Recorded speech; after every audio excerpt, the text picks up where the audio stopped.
Hello, good to be with you again. Today, I'm going to try to talk a little bit about married life and my travel journeys. As before, in my first couple of videos, I talked about my childhood and my years as a teenager and the little trips we made. So now, in 1969, at 23, I get married. And this was sort of a different experience traveling with a husband, because before I just traveled with family and friends and I didn't know what to expect. But if we were going on trips that he planned or his friends were along, it was great and wonderful.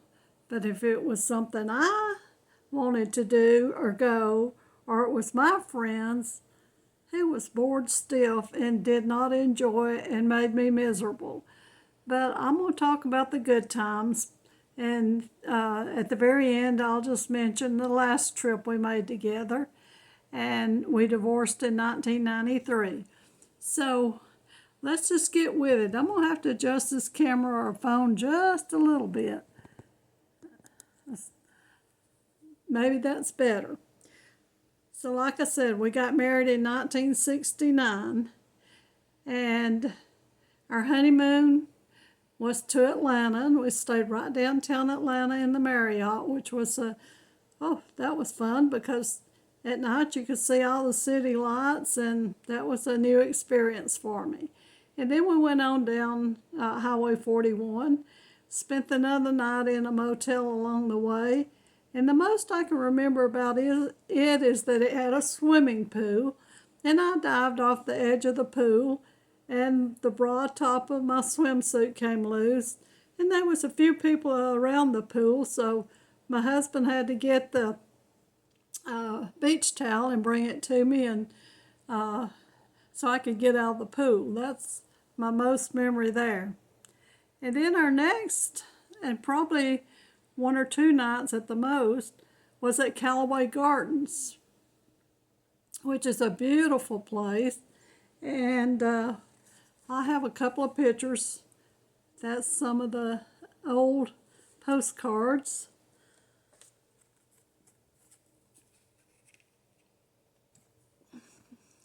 Little train ride.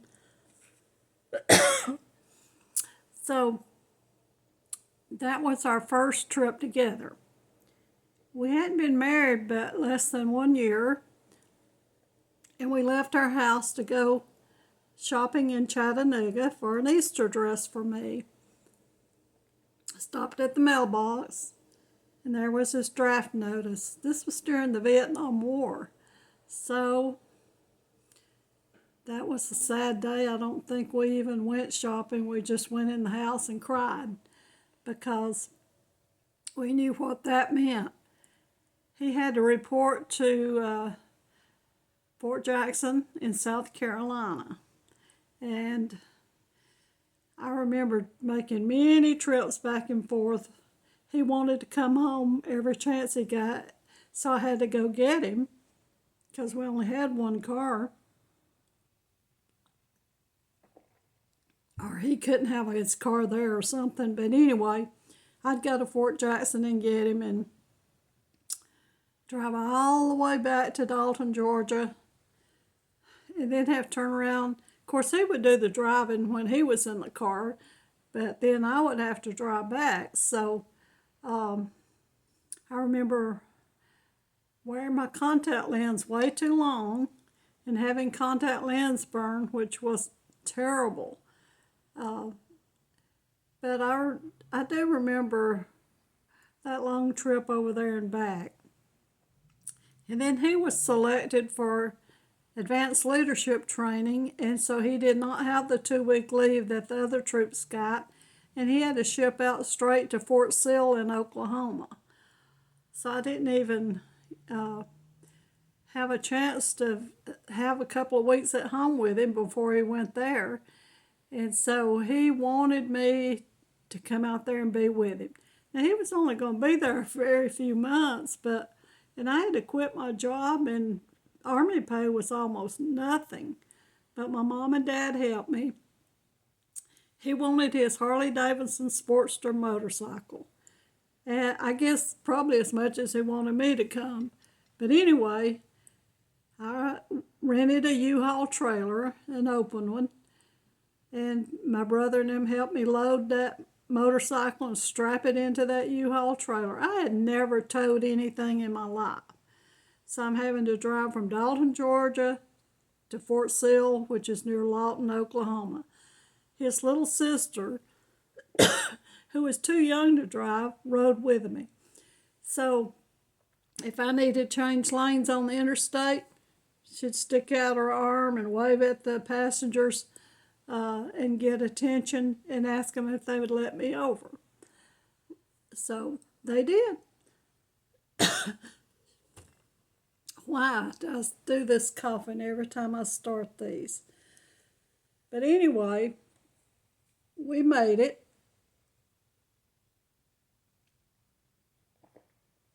One night on the road, and I remember Oklahoma was hot and dry. That's about most I remember about. This is a picture of Fort Jackson in Columbia, South Carolina, or Jackson, South Carolina. And this is the training. These are postcards. This is Fort Sill.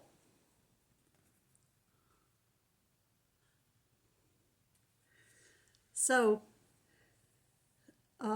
Oklahoma, of course, no one would hire me because they knew I was just going to be there very short term. But Jerry's mother had some friends in Cache, Oklahoma. Her husband was in the Army out there. So she said that I could stay with her or their family. So I did. And she helped me find a little tiny apartment in Cache, Oklahoma, which was a no red light, ride your horse to the mailbox kind of little town on the side of the road. And we had a little living room kitchen combination, a tiny little bedroom, and a tiny little bathroom, cooled with a water cooler type thing, not air conditioning. And it was a little row of brick apartments right next to the main road with a little walk-up drive-in restaurant type just across the parking lot. So that was convenient for me. And when I didn't have the car, which was most days, sometimes Jerry'd take his motorcycle to the base, sometimes he'd take the car. But I would walk into downtown Cache, which was on one little street, and it actually had rails that you could tie your horse up to. But there were no red lights, and I can't even remember but a very, very few buildings. But I would be so disappointed when I'd walk to the mailbox, hoping for a letter from my mother, my sisters, or someone from home. There'd be nothing. And that was so disappointing, and I'd walk back to my little apartment, bored actually to tears. And every now and then I'd get to go into Lawton and go shopping or something, but didn't have much money, so couldn't do much. And we met some neighbors that lived in our little apartment section, and they had been to Woodstock, Georgia. So that was the experience, talking to them and finding out actually from someone that had actually been there what Woodstock was like. So after he was getting transferred out of Fort Sill directly to Vietnam, he had 2 weeks at home. So we packed up the Harley Davidson and headed home.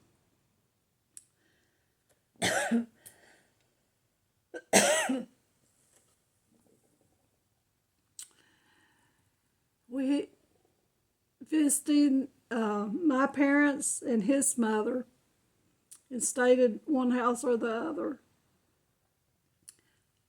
And was visiting the mill where he worked at in Ringo, Georgia, to say goodbye to the people he had worked with.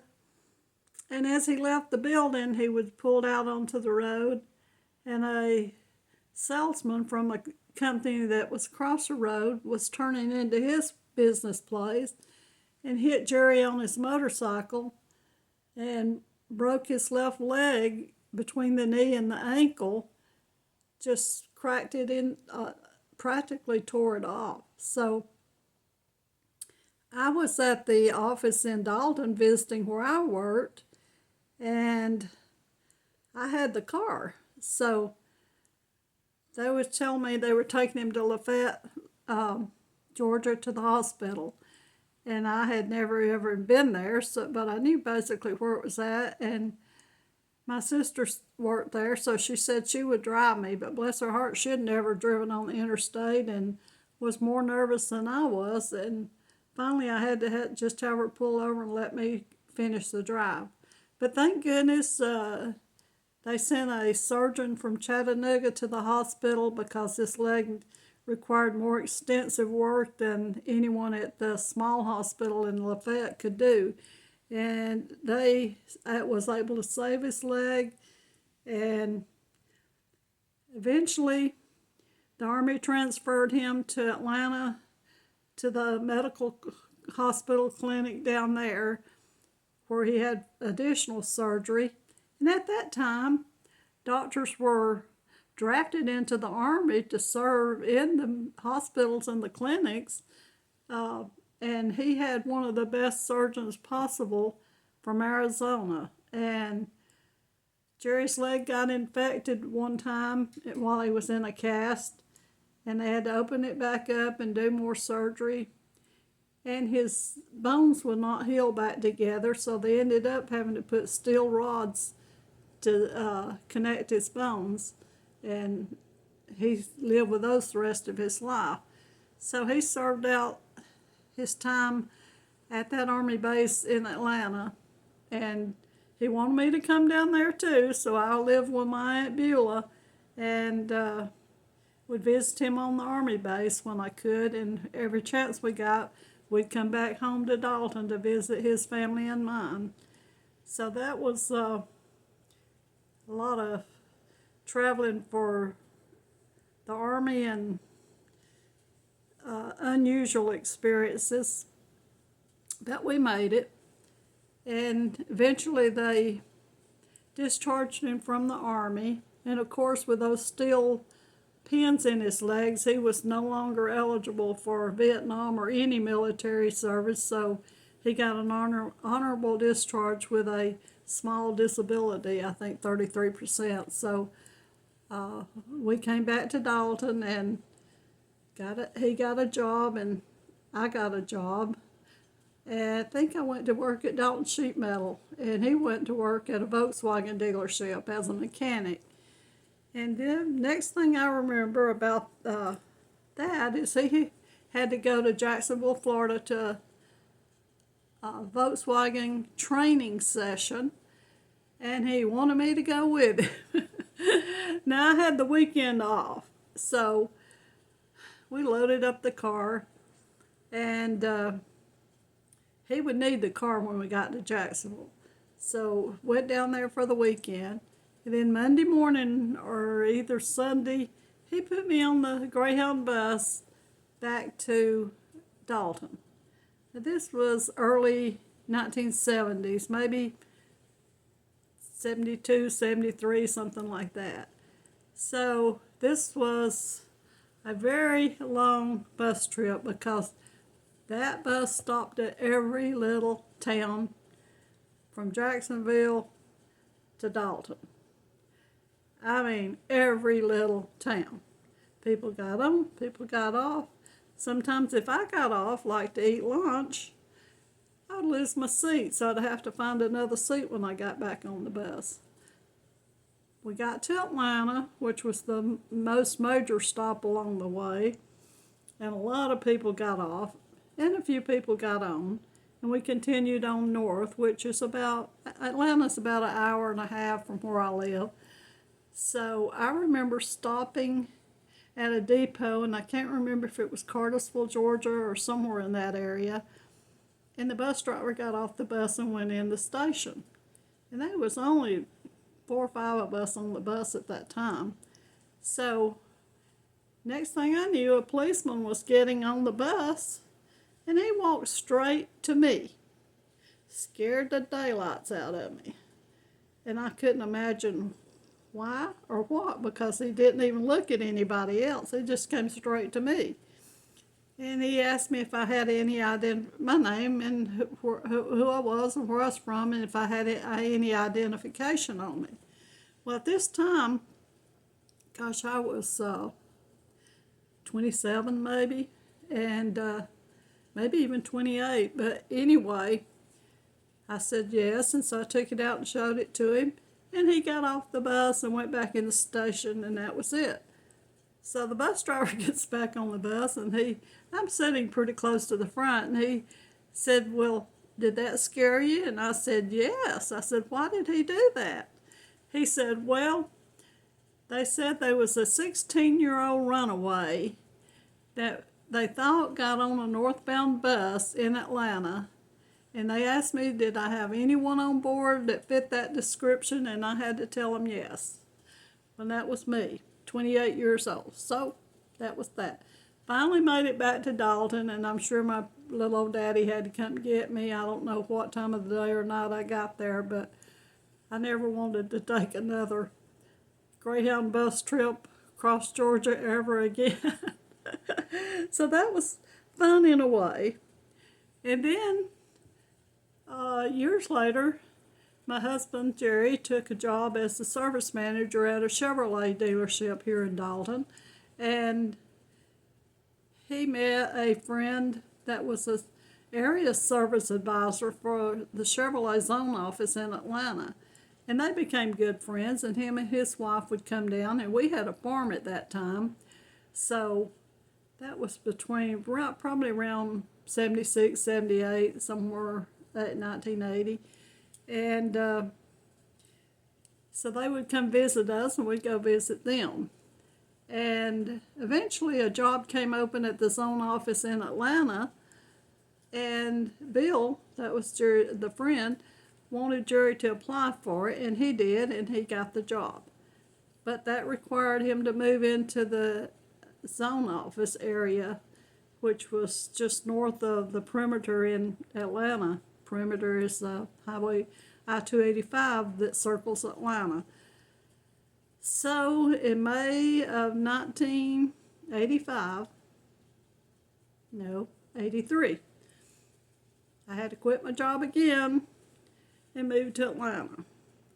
So that was okay. I mean, it was exciting for me. And by then I had a 2-year accounting degree, so I looked for bookkeeper jobs. And then I worked some temporary jobs till I found a job. And I thought I wanted to work in downtown Atlanta with the high-rise buildings, and oh, that was my dream. But the first interview I had in one of those high-rise buildings, I had to park in this huge parking garage, get out, walk, finally get to the building, have my interview, and I thought, there is no way I would do this every day. No way. So the agency that was sending me for interviews found another place, and I went, and it was like a dump. It really was. It was an old warehouse building. It was a building materials company. And I recognized that one of the temp jobs I had worked in 1967 when I was staying with my Aunt Beulah was right next door on Bishop Street. And that little company was called Feathercraft. And it made little aluminum boats, but it no longer existed. So that's what I thought, hey, that's a clue that this might be where I need to be. Anyway, I overshot the office because I saw a trailer on down below me that looked like it could be the office. So I rode down there, and the guy told me, said, nope, you just passed it. Go back up there and go through those steps and go through those big old doors and walk down the center of that warehouse, and you'll find the accounting offices. I almost went back home, but thank God I didn't. I went on in, sat down at the little reception area, and waited for my interview. Meanwhile, there was this handsome, good-looking guy working, adding on to some offices at the side of the building where I was sitting, and I thought, that's the best-looking man I think I've ever seen. Had no idea who he was until I went to work there, and I'll tell you that later. But had my interview, and she was really impressed because I had computerized the little company I'd been working for in Dalton, which was Dalton Sheet Metal. And so I had that experience, plus experience at Dalton Rock Products and S&W Foamers years ago with first bookkeeping machines and the first computers. And she was a bookkeeper just like me, but she had no idea how to even computerize the company, and what they were doing was just sort of like pretty rough at the time. But anyway, they hired me as a bookkeeper, and I hadn't been there 2 months, and they made me the office manager. Well, by then I realized I had never wanted to be over anyone, never. But by then I realized I was the only person in the department that actually knew how to do accounting. Most of them knew one thing, like they knew how to do billing. They knew how to do payroll. They knew how to do accounts payable. But no one knew the general ledger except one little guy that claimed he did, but he didn't. And so I thought, well, I already know all the people and I can do the job. I'm doing it already. Might as well, because everybody was coming to me and asking me questions anyway. So I took the job and found out later that good-looking guy doing the carpentry work was one of the vice presidents of the company and a multi-millionaire. And I love that man. Oh my goodness, I loved him. But anyway, that was what got me to Atlanta and started a whole bunch of travel adventures after that. Now with Chevrolet, we got some exciting trips, and those were free, or basically free. Airfare and hotels were all paid for, and meals and stuff. So our first one was to Palm Springs, California. So that was an exciting trip. We stayed at, let's see, Rancho, what was it? Marriott's Rancho Resort. And it was a beautiful place. And I remember having so much fun there, and we had this beautiful, big, nice room, nicest place I'd ever stayed. And we got to visit Palm Springs, and we got to ride the tram up the mountain to see the snow. And that was just an exciting time that I not got to done if I hadn't got married. So even though my marriage ended in divorce, it started my really big time yearn to travel. So after that, we went to Myrtle Beach, North Myrtle Beach, for another convention. And I don't remember much about that, but I'm sure it was fun and exciting too. And besides my trips to Columbia, South Carolina, Fort Jackson, that was my first actual vacation in South Carolina.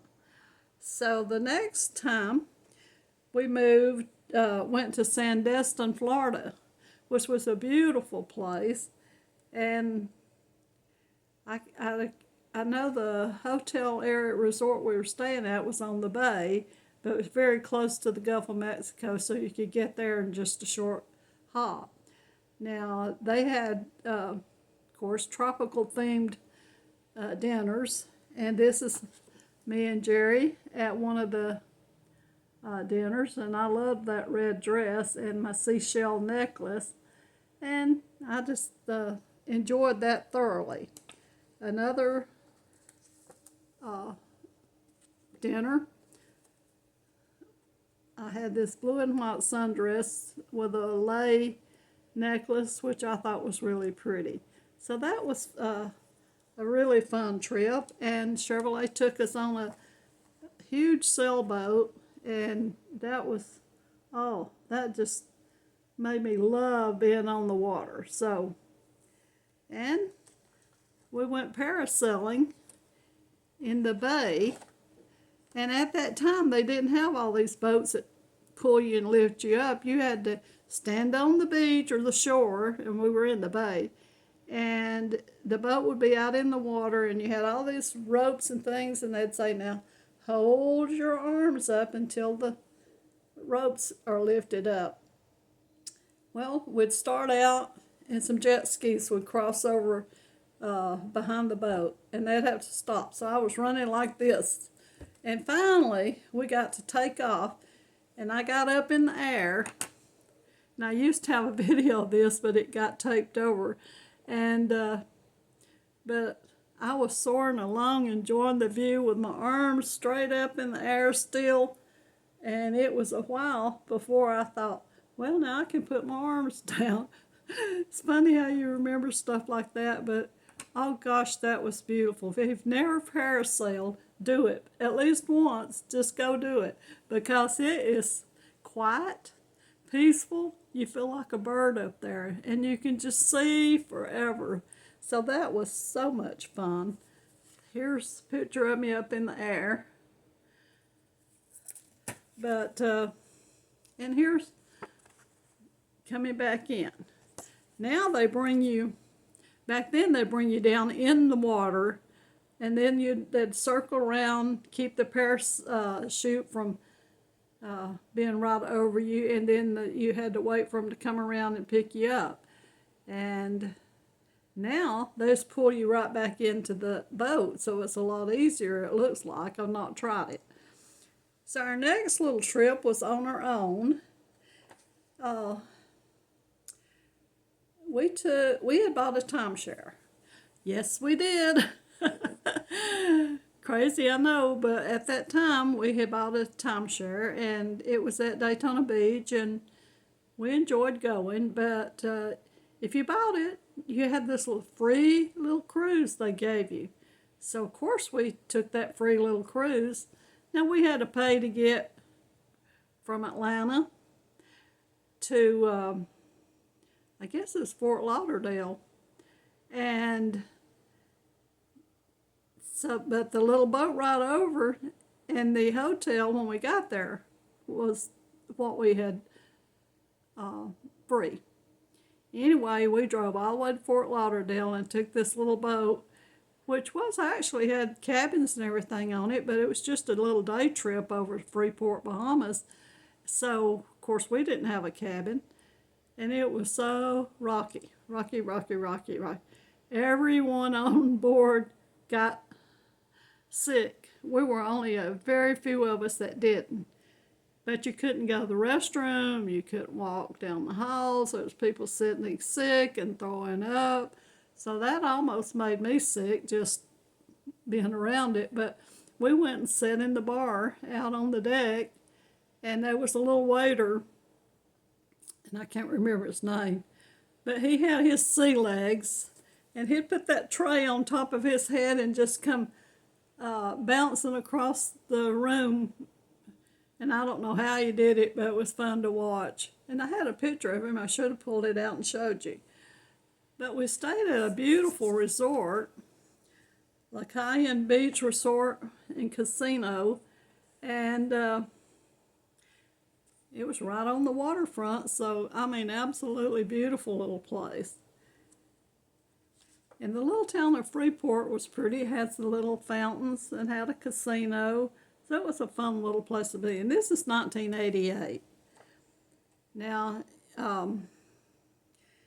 UNEXO had an Underwater Explorer Society, had a location there, and they took you on little snorkeling trips out to a reef. And so we signed up for it, and you had to go didn't have to if you knew how, but we didn't know how.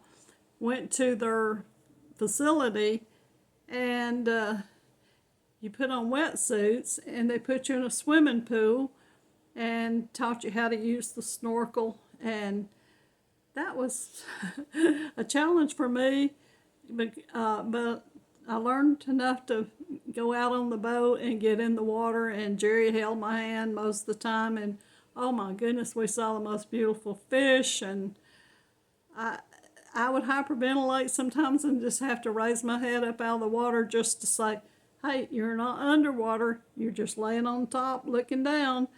But that was a fun experience. So if you get a chance, I would definitely urge you to try that, just because it's such a different experience. So let's see. After that, we went to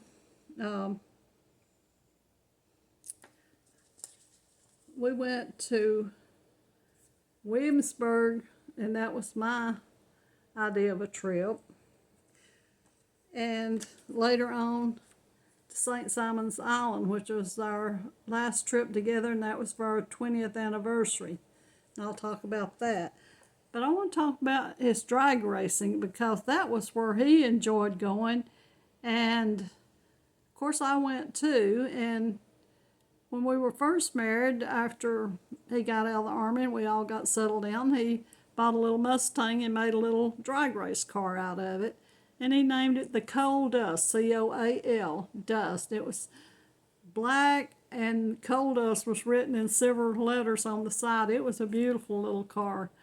And he would take it to Brainerd Optimist Club in Chattanooga and race on Saturday nights. And he had a lot of friends from that area that was into drag racing. So we'd hang out with him, and that was fun. But every Saturday night got to be a little bit too much. And sometimes we'd go to another race track in the area. But eventually, after we moved to Atlanta, he decided he wanted something better and bigger. And he built a Corvette B-Econo altered drag race car. Now, I don't know how much money he put into it, but I was the one worrying about paying the bills, and he was the one worrying about spending the money. And we both had good jobs, and I was too stupid to just say, hey, enough's enough. So I sat back quietly and let him do it, and tried to figure everything out and go on, you know. So when he got it built, I know we raced at Baton Rouge, Louisiana. And my niece and her husband and their little boy were going to come down and help Jerry in the pits, because at that type of car, you didn't drive it up to the starting line. You had to have it towed through the pits. And he had this big old double cab, they called him a dually truck. And his race was called before my niece and her husband got there. So he had to hook up the race car to the truck, and I, who had probably never even driven the truck, had to tow him through the pits, which had cars and trucks parked everywhere and was almost impassable to get through. We actually had to pull those big mirrors in off the truck on the sides so I could get through some areas. And with him guiding the race car on back, standing on the side of it, yelling at me, because if I hit the brakes or made the slightest little wrong move, so I was nervous, heck, but I got him to the starting line. And he unhooked and got it to what they call the Christmas tree. If you know anything about drag racing, there's a line, and then there's this lights, and they go from red, yellow to green, and you take off and run down the strip as fast as you can drive. So I had to line up behind him in the pickup truck to go the other end of the racetrack and tow him back through the pits. So I did it. Now, I did not enjoy doing that, but it was an experience and one that I'll never forget. Thank goodness my niece and her husband got there for the rest of the races, and I didn't have to do that but one time, once. That was enough for me. Other races we went to, I don't remember a lot about. Seemed like we went somewhere near Miami, Fort Lauderdale, Boca Raton, and to Gainesville, Florida.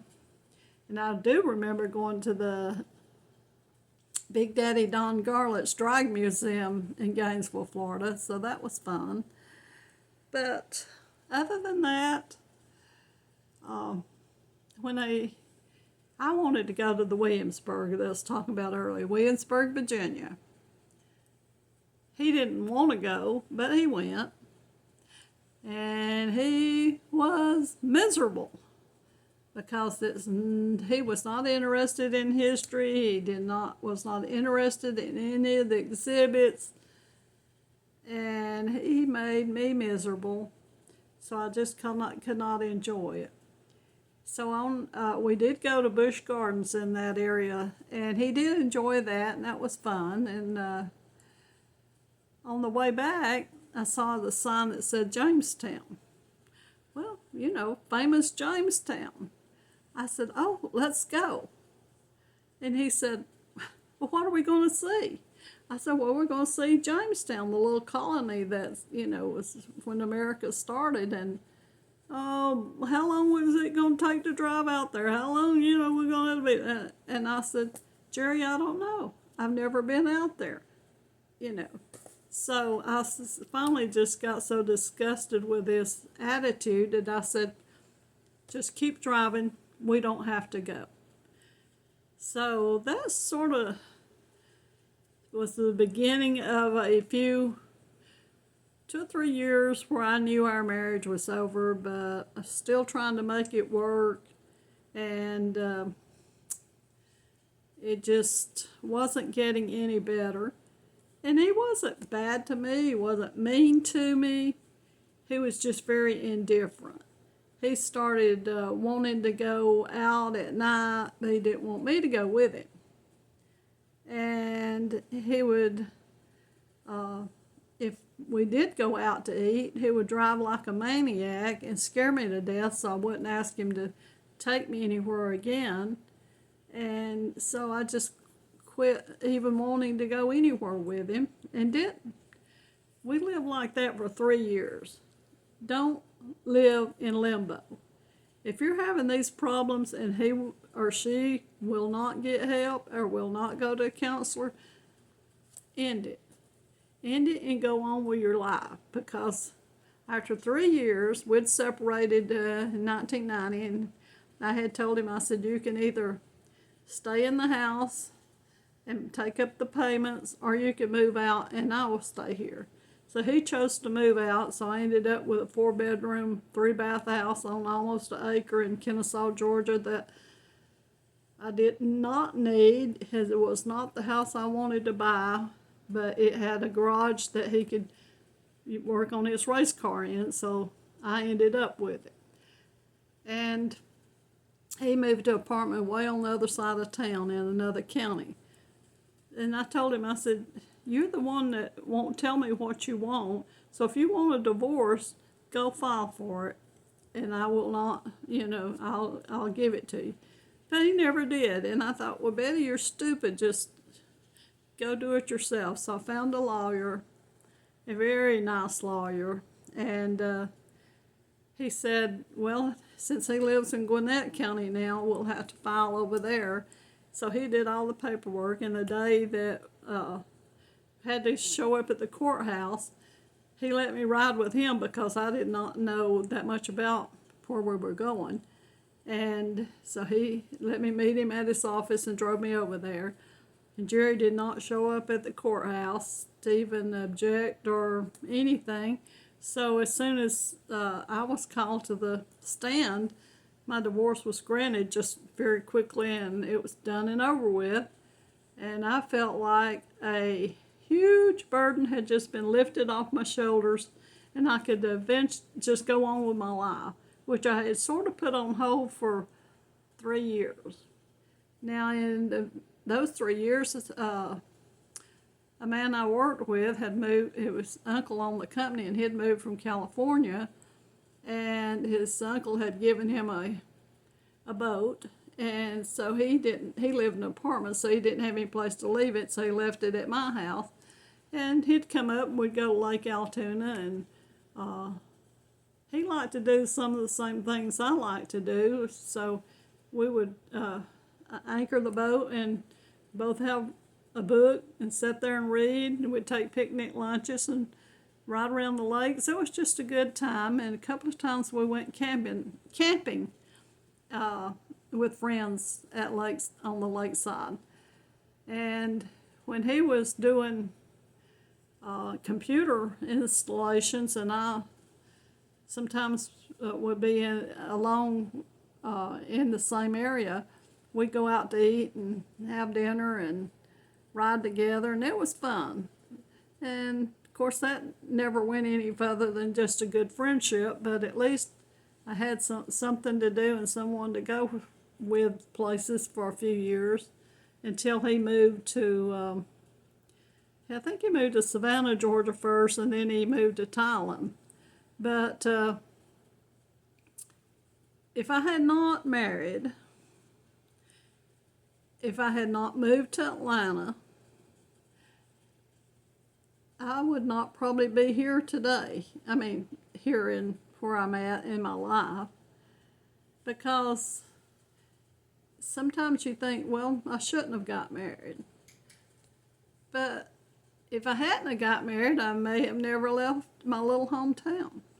I know a lot of people here that never, ever left their little town except maybe to go to Gatlinburg. That was their vacation every year. And if they liked it, that's fine, but I knew I wanted more. So I'm glad I did. And I'm going to stop right now because this is way too long. And my next little video, I think I'm going to waver a little bit from travel and life experiences, and we're going to talk about a natural herbal program that I'm starting. I used to have some little herb shops, and I just got my order in because I'm going to try to take back a lot of control of my health issues I've been having, and let's see if we can feel better. All right, have a good day. Thanks for listening. Subscribe and come back to see me. Bye.